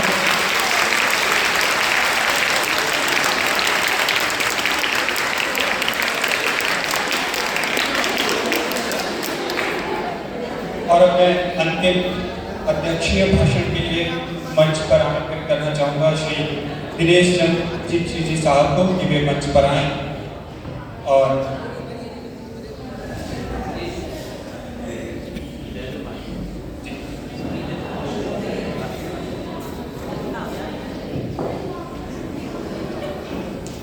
मंच पर आसीन सभी सम्मानित और हमारे सेवा अध्यापक छात्र छात्राओं, अटल जी के बारे में आपने बहुत कुछ सुना। मुझे अलीगंज में कई बार अटल जी का स्वागत प्राप्त हुआ। लगभग 52 के प्रथम लेक्चर तब सरकारी मेहनत हुआ तो एक डेट हुआ करता था समापन में। और मैं आपको एक और बात बता दूँ कि वो RSS से जुड़े हुए मिलते थे और उनकी एक कोरस बहुत ही फेमस थी तो आज मुझे प्रभाव करती है। अटल चुनौती अखिल विश्व को भला बुरा चाहे तो माने, बैठे हुए हैं राजधर्म पर विद्याओं में जीना चाहिए। ये कोरस हम हम लोग बड़ा चाव से गाया करते थे। ये तो हमारी प्रथम फिल्म था। इसके बाद दूसरी बारी जब बाबूराव वर्मा इलेक्शन लड़ रहे थे तब भी आए थे और अपने सरस्वती शिशु मंदिर में हम उनके बहुत स्वागत में रहे। तो उसकी एक घटना ये है कि एक कार्यकर्ता बड़े चाव से आया, अंबेडकर जी के पैर छुए और आपने मुझे पहचाना तो उन्होंने कितना अच्छा आंसर किया, बंधु मेरा तो पूरा भारत ही कुटुंब है, मैं सबको पहचानता हूँ। तो बोले मुझे नाम बता दीजिए। मुझे नाम तो भाई कभी कभी तो ये उनके ये बात में जो थी ये तो है। और एक जो उनके अनुशासन जीवन और अनुशासन का पालन करने का जो उनका सिद्धांत था जिसने मुझे बहुत प्रभावित किया। और मैं एक आपको बता रहा हूँ, सन 77 में जब सब लोग मिलकर के जनता पार्टी बनी, उस समय अलीगढ़ विधानसभा से आदरणीय श्री केदारनाथ गुप्ता इलेक्शन लड़े थे। उसके पीछे की कहानी ये है कि नामांकन शुरू हो चुके थे और नामांकन जब लास्ट डेट थी तो मतलब पार्टियों से पार्टी ने कह दिया कि मतलब जो अपना फॉर्म भरिए और निर्वाचन फॉर्म भरिए और उसके बाद तो लड़े। तो आदरणीय केदारनाथ जी ने भी भर दिया और इस समय लिस्ट दूसरी आई तो उसमें था वो रमेश जी का नाम अलीगढ़ विधानसभा में था। तो कहने का तात्पर्य ये है कि यहाँ लोगों में बड़ा उत्साह आ गया और एक पूरी गाड़ी भर के दिल्ली गए। बड़ा मुश्किल से तो व्यक्ति ढूंढने मिले, यही नहीं पता चल रहा था कि कहाँ पर मीटिंग हो गई है। तो उनकी जो बहुत बड़ी बात थी वो मैं आपको बता दूं, जिस समय वो आए और उन्होंने जो ट्वीट देखी, बोले ये क्या शासन है, आप लोग यहाँ से चले आए, चले जाइए यहाँ से और जिसको टिकट मिला उसी को लड़ाइए, ये हमारा आदेश। तो बड़ी हिम्मत से मैंने भी कहा था जिसको टिकट मिला है तब परछाई नहीं हुआ, वो चौंक गए और बोले कि तो फिर ठीक है, जब तक आप सिंबल न मिलता है तब तक ये दिल्ली आप छोड़ेंगे। ऐसे भी अनुशासन किया था।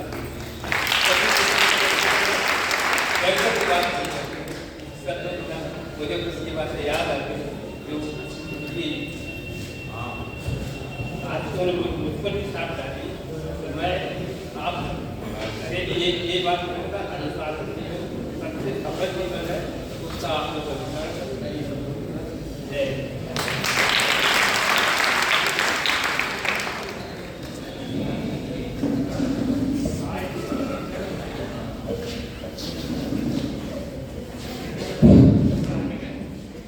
कार्यक्रम में अपना अभूतपूर्व सहयोग करने वाले PBS की PRO, अलीगढ़ के PRO माइकल को हम कैसे भूल सकते हैं।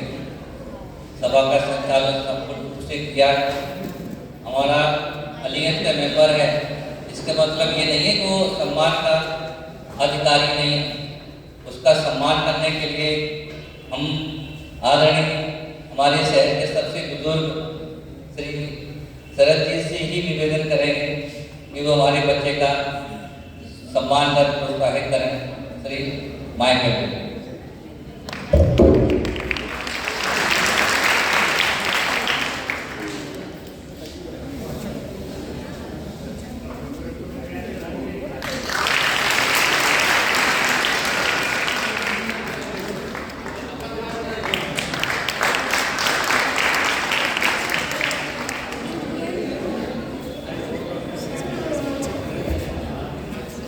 आदरणीय अध्यक्ष से निवेदन करेंगे वो अपना वक्तव्य देकर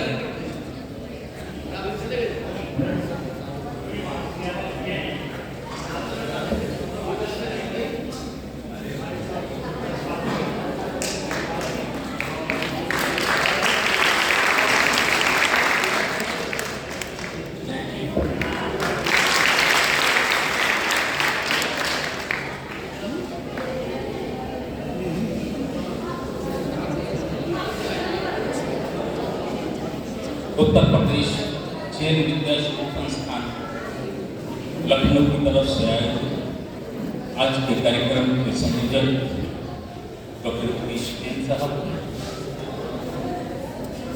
आज के कार्यक्रम से मुख्य अतिथि आदरणीय शरद जी, इस विद्यालय के प्रबंधक भाई गुप्ता जी, विद्यालय के सभी प्रधानाचार्य सहित सारे सम्मानीय अध्यापक, उसमें कुछ लोग ऐसे भी हैं जो मेरे भी गुरुजन रहे हैं, उनके चरणों में प्रणाम करता हूँ। और इस मंच पर बैठे हुए सारे पूर्व वक्तागण और प्यारे बच्चों, मैं सबसे पहले धन्यवाद दूंगा डॉक्टर योगेश जैन को कि उन्होंने आज ये गोष्ठी का आयोजन एक ऐसी विभूति के लिए किया है, एक ऐसा बहुआयामी मल्टी डायमेंशनल, और उसमें भी इसको कहते हैं कि बाल की खाल निकाली जाए, इसलिए नहीं कि वो विश्व स्तरीय एक राजनेता थे, इसलिए कि राजनीति से हटकर भी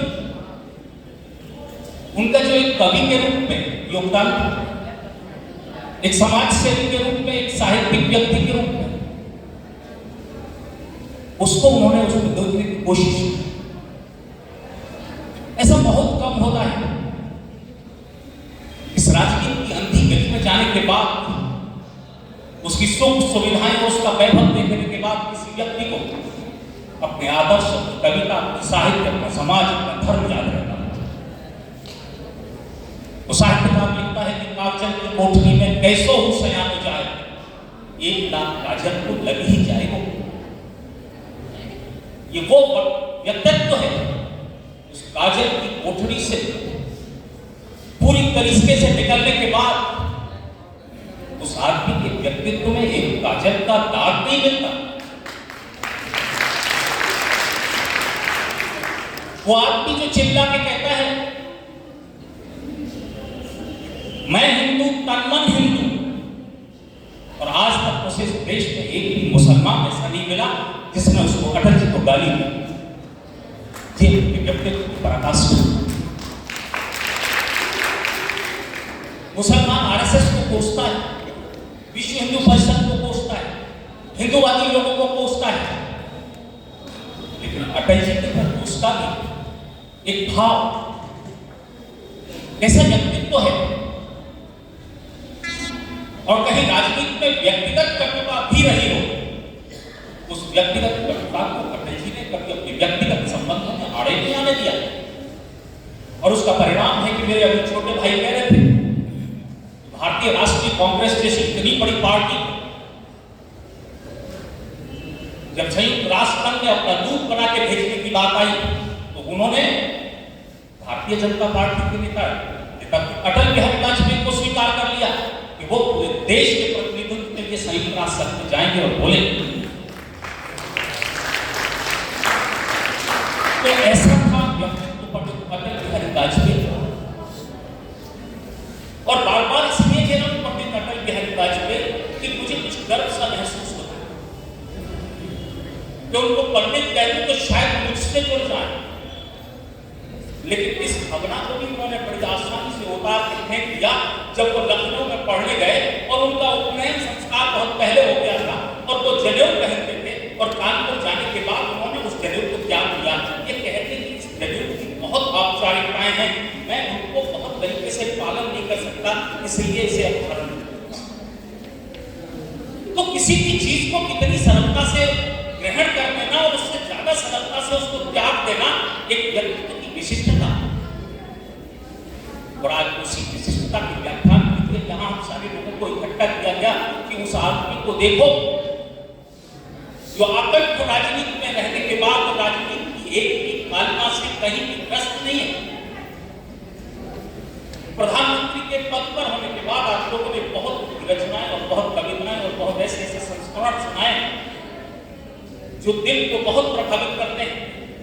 इससे हटके मुझे एक चीज जो सबसे ज्यादा प्रभावित करती है वो ये है कि राजनीति में रहने के बाद भी उन्होंने पूरी राजनीति एक कविता में एक सांस में नंगा कर दिया। यह उनकी हिम्मत थी जो उन्होंने कह दिया। लोग राजनीति को में धर्म का उदाहरण देते हैं और उन्होंने धर्म को राजनीति से कैसे जोड़ा और उन्होंने कैसे बताया पुराने धर्म की राजनीति और आज की राजनीति में कोई बहुत फर्क नहीं है। उन्होंने लिखा कि धर्मराज ने अपनी नहीं धर्मराज ने छोड़ी नहीं जुए की लत है और हर पंचायत में पांचाली अपमानित थे और धर्मराज ने छोड़ी नहीं जुए की लत है, हर पंचायत में पांचाली अपमानित थे। सॉरी, ये मैं कुछ लिख के भी रहा हूं, तो उसमें यह है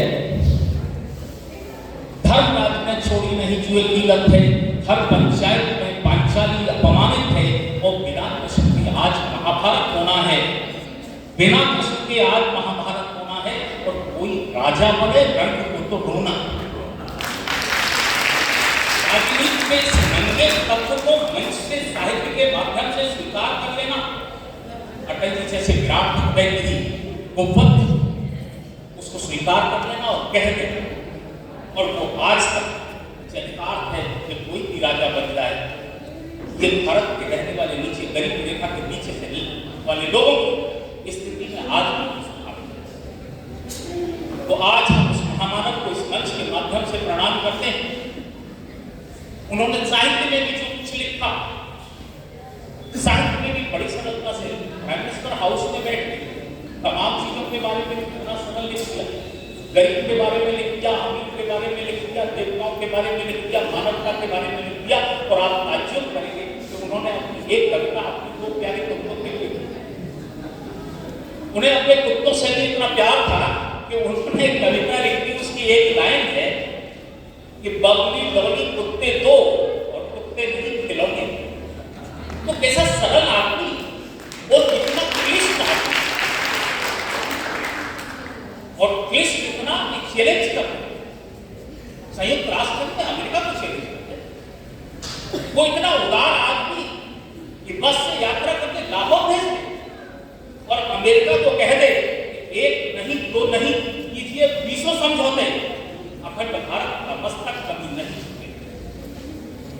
अमेरिका ने कभी पाकिस्तान से समझौता कर दिया परमाणु शस्त्र के लिए, भारत के पैरेलल खड़ा करने के लिए, तो बहुत शान से उन्होंने कह दिया कि अखंड भारत का मस्तक नहीं झुके। एक विशिष्ट व्यक्तित्व, सारी पार्टी कोई दलगत विद्वेष नहीं, और जब उनको हरा दिया गया तो हराने के बाद उन्होंने देखा कि ये हार हो या जीत, हार में या जीत में किंचित नहीं फैली, क्योंकि उनकी कोई यात्रा अनवरत एक ऐसी यात्रा थी कि जिसका पड़ाव कहीं भोग नहीं था, कोई विलासिता नहीं थी, कहीं धन नहीं था, कहीं घर नहीं था, कहीं परिवार नहीं।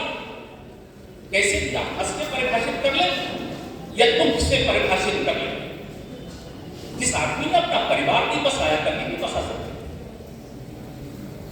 ये तो पत्रकारों के कमेंट थे, उन्होंने कह दिया, हंस के कह दिया, जो अभी कहा जाना था एक दो बार कहा गया कि मैं विवाहित नहीं हूं, कुंवारा नहीं हूं, ये तो लोगों के लिए कह दिया, वरना उनकी हमारे उंगली नहीं उठा सकता इस देश में पूरी दुनिया में। तो एक विशिष्ट व्यक्तित्व की व्याख्या करने के लिए उन्होंने धन्यवाद दूंगा, साधुवाद दूंगा डॉक्टर योगेश जैन, एक ऐसे विषय को लाके रखा है, एक ऐसी पहेली को लाके रखा है। हम बड़े बड़े विद्वानों पर बहस करते हैं, बड़े बड़े राजनेताओं पर करते हैं, उसकी व्याख्या करते हैं। राजनीति में आता हुआ एक विशिष्ट नेता और उसके दूसरे आयाम की व्याख्या कि साहित्य के माध्यम से, समाज के माध्यम से क्या योगदान है, बहुत विशिष्ट बात है। इससे हट के व्याख्या तो नहीं हो सकती, नेहरू की नहीं हो सकती। कहीं थोड़ा बहुत योगदान नेहरू के जमाने में दिया है तो राम मनोहर लोहिया, और राम मनोहर लोहिया के बाद प्रधानमंत्री इंदिरा गांधी जैसे बोलती बंद करके तुम्हारा एक मात्र आदमी को अटल बिहारी वाजपेयी, कैसे उन्होंने अपना इमरजेंसी का दौर गुजारा, जन्म से जिस आदमी की प्रतिभा, कैसा संयोग है। अभी सारे लोग बता रहे थे कि कृष्ण बिहारी वाजपेयी उनके पिता थे और मां कृष्णा, ये ईश्वर ने भी जोड़े के भेजा था कि इससे एक संतति उत्पन्न होगी, उसका नाम अटल बिहारी वाजपेयी होगा। और उनके पिता ने एक चीज जो बहुत लोगों को शायद यहाँ मालूम नहीं हो कि उनका जन्म 25 दिसंबर सन 1924 को हुआ और उनके सर्टिफिकेट में उनकी उम्र उनके पिता ने 25 दिसंबर 1926। तो जब बाद में इस बात की विवेचना की गई और उनसे पूछा गया तो उनके पिता की किसी तमन्ना में बहुत निम्न मध्यम वर्ग के आदमी, साधारण ब्राह्मण थे, तो उन्हें लगता था कि 2 वर्ष एक्स्ट्रा इस बच्चे को अपने कंपटीशन के लिए मिल जाएंगे तो कहीं सरकारी छोटी सी नौकरी मिल जाएगी, तो ये अपना जीवन यापन करेंगे। वाजपेयी हिंदुस्तान का शहंशाह बन के गया और कितने लोगों को नौकरी दे गया, कितने लोगों को यादगार दे गया। इस देश के बहुत शहंशाह के लिए आचार्य संहिता बना के रख दिया कि जियो तो ऐसे जीना। ऐसे प्रधानमंत्री का इस देश में क्या दुनिया के प्रधानमंत्रियों में कोई सानी नहीं है जिसमें कहीं 10 पैसे का उंगली उठा के कहीं बेईमानी का आरोप भी तो लगा देते। तो आज ये जो परंपरा आपने डाली है, कहीं ईमानदारी को जिंदा रखने की, कहीं सिद्धांतों को, कहीं सत्य को, कहीं उसूलों को जिंदा रखने की बात अगर कहीं की जाए तो श्रेष्ठतम पायदानों का नाम होगा अटल बिहारी वाजपेयी। ये हमारे लिए सीख हो सकती है, इन बच्चों के लिए सौगात। ये गलत तरीके से कमाया गया धन और गलत तरीके से कमाई की कोई भी पद और प्रतिष्ठा आपके चरित्र को बजाय चमकाने के कलंकित कर सकती है, क्योंकि कहीं न कहीं कोई न कोई उस पन्ने को, उस कालिक भरे पन्ने को खोल देगा जहां आपकी सारी प्रतिष्ठा, सारा धन, सारा वैभव कालिक से व्यस्त हो जाए। तब तो उस आदमी के लिए कहता हूं, कभी उन्होंने चिंता ही नहीं की कि सरकार कैसे चलती है। वो राजनीति में कहा गया, जॉर्ज इलियट ने कहा कि for forms of government rules contest but administered the best is best. सरकारों का तरीका क्या हो, उनका स्वरूप क्या हो, इसके लिए मत लड़िए। Who administered the best is best। जो प्रशासन बढ़िया करता है, जो शासन बढ़िया करता है, that is best। With best सर्वोत्तम कार्यप्रणाली के लिए जिनको जाना जाएगा वो है अटल बिहारी वाजपेयी। तो ऐसे व्यक्तित्व के लिए अब हमारे लिए सीख क्या है? क्या मंच से हम केवल उनको अच्छे अच्छे शब्दों से अलंकृत करते और अपना इनाम लेके जहां से हम चले जाएं हमारे दायित्व की पूर्ति होगी? क्या नहीं।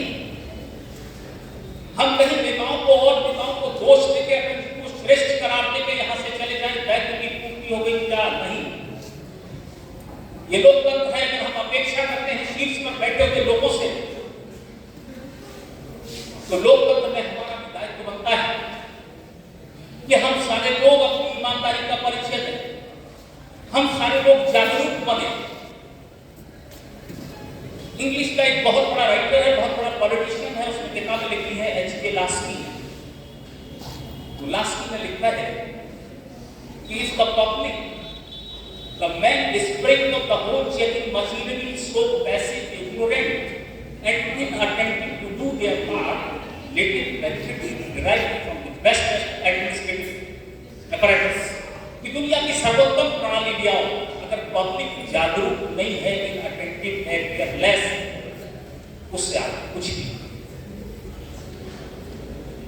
तो अब इस बात पे आ जाओ कि अटल जी जैसा आदमी फेल नहीं हो गया, बहुत कुछ नहीं दे पाया और बहुत दिन तक इस देश ने स्वीकार नहीं किया, इसके लिए हम और आप दोषी। ऐसे लोगों को प्रमोट करिए। एक श्रृंखला आती है हाई स्कूल फेल लोगों की, वही एमएलए जीवन में। किसका दोष? किसका दोष? मेरा और आपका। ये बेईमान बन जाते हैं, चोर बन जाते हैं, किसका दोष? उस वक्त लगता है क्या अटल जी की सारी कार्यप्रणाली बेकार गई? इन गोष्ठियों का क्या मतलब है कि हम भाषण दें और पुरस्कार पाएं और आप तालियां बजाएं? नहीं, इनकी सफलता तब है जब हम अपने आचरण को सुधारें, अपनी कार्यप्रणाली को सुधारें, ईमानदारी को प्रमोट करें। इन शब्दों के साथ उस महामानव को नमन करना, साधुवाद देता हूँ डॉक्टर योगेश जैन को, इस सब्जेक्ट पर आज उन्होंने इस खुली अदालत में लोग के विचार मांगे, और उम्मीद करता हूँ इस नई पीढ़ी से, इस देश निर्माण में जिसके लिए अटल जी स्वाहा हो गए, उस ज्योति को फिर से जागृत करें। जय अटल, जय।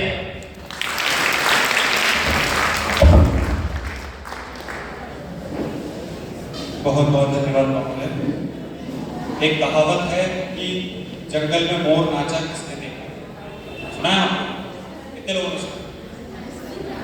तो उसका मतलब ये है कि जंगल में मोर नाचा ये किसी ने नहीं देखा, लेकिन उस नाचते मोर को दिखाया मीडिया वालों ने, पत्रकार बन। तो हमने जो कार्यक्रम किया है, इस कार्यक्रम की रीढ़ समझ लीजिए, इस कार्यक्रम की बैकबोन समझ लीजिए। सम्मान की अंतिम कड़ी में मैं सभी पत्रकार बंधुओं को मंच पर आमंत्रित करना चाहूँगा, और एक एक कर मैं यहाँ पर उनका नाम ले रहा हूँ। श्री देवेंद्र शर्मा देवू जी अलीगंज, कृपया मंच पर आएँ और अपना सम्मान व्यक्त करें।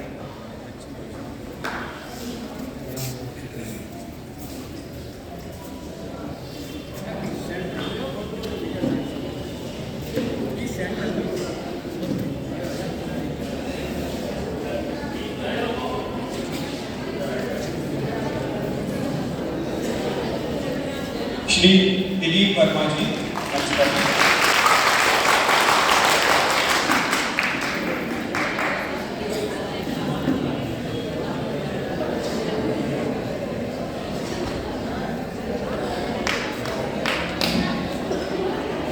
श्री गोविंद गुप्ता जी मंच पर हैं।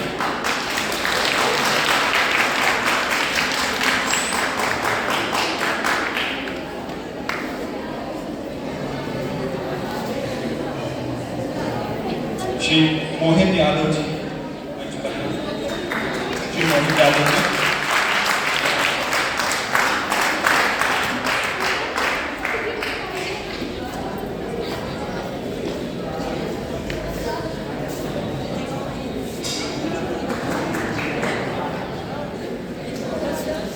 श्री आदित्य जी मंच पर हैं। श्री आदित्य जी।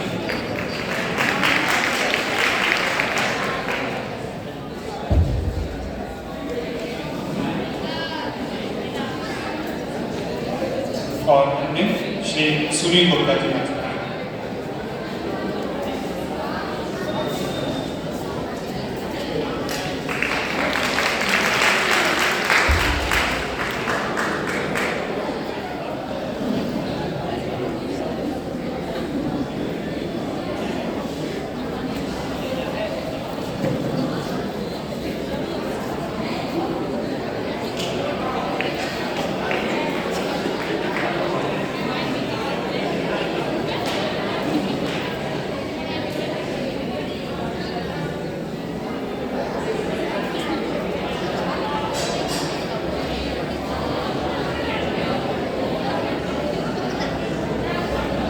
बहुत बहुत धन्यवाद।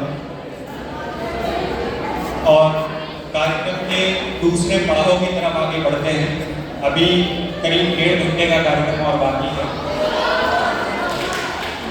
अभी ये तो आप पे डिपेंड करता है कि वो 1.5 घंटे का या 5 मिनट का है, क्योंकि बाहर रिफ्रेशमेंट की खाने पीने की व्यवस्था है, उसको खा के जाइएगा। उससे पहले मैं मंच पर इस कार्यक्रम के संयोजक को बुलाना चाहूँगा कि वे आभार प्रदर्शन के लिए पोडियम। मैं इस मंच पर सर्वप्रथम आदरणीय अध्यक्ष जी, हमारे बड़े भाई जी का बहुत आभार व्यक्त करता हूँ। साथ ही हमारे जो छोटे छोटे का आभार व्यक्त करता हूँ।